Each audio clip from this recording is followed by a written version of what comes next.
Assalamu alaikum. My name is Architect Athiya and I'm here as a representative of 𝗦PA.PK at IAPEX, and I want you to briefly introduce yourself and then we will ask. Okay, my name is Dr.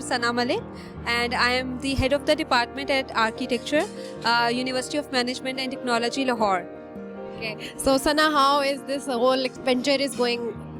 I guess this is really special this time because it is happening after 3 years, after COVID, a long gap. So I can see a lot of interaction of the field experts and the academics, and we can see a lot of students especially benefit a lot. They can see the new developments in the building materials, building solutions, not only from one perspective.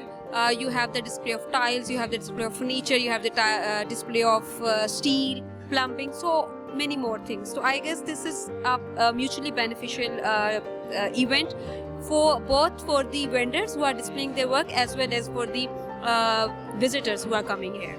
So Sana, let's talk about the challenges in architectural industry we are facing as a practicing architect plus as in education field also. So do you think after this event some of the problems will be solved and some solutions we will get which we already don't know through the building material? We cannot say that it is going to be solved after just one event. You can say it is an eye-opener or a path opener to let us leading to the ways where we can find solution for the upcoming generations who are struggling with the problem of air pollution, who are struggling with the waste management and electrical efficient design, energy efficient buildings. So it can be an opening, and we want such events on the local basis as well. Like it is one national level event, but it is good if cities like Lahore Development Authority can also collaborate on the local level and initiate such kind of events. So it is a positive sign, but it is not going to be solved.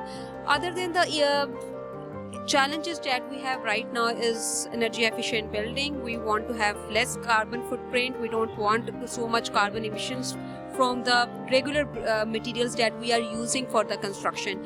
Brick is the only one material that we are familiar with since we are born and our forefathers are here. So we need to work on more and more variety of the building materials.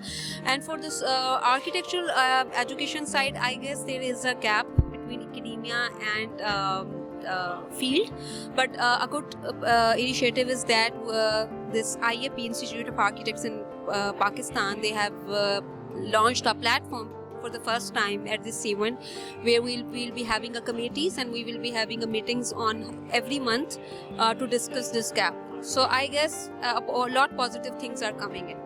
Okay, thank you so much, Sana. Thank you for your words.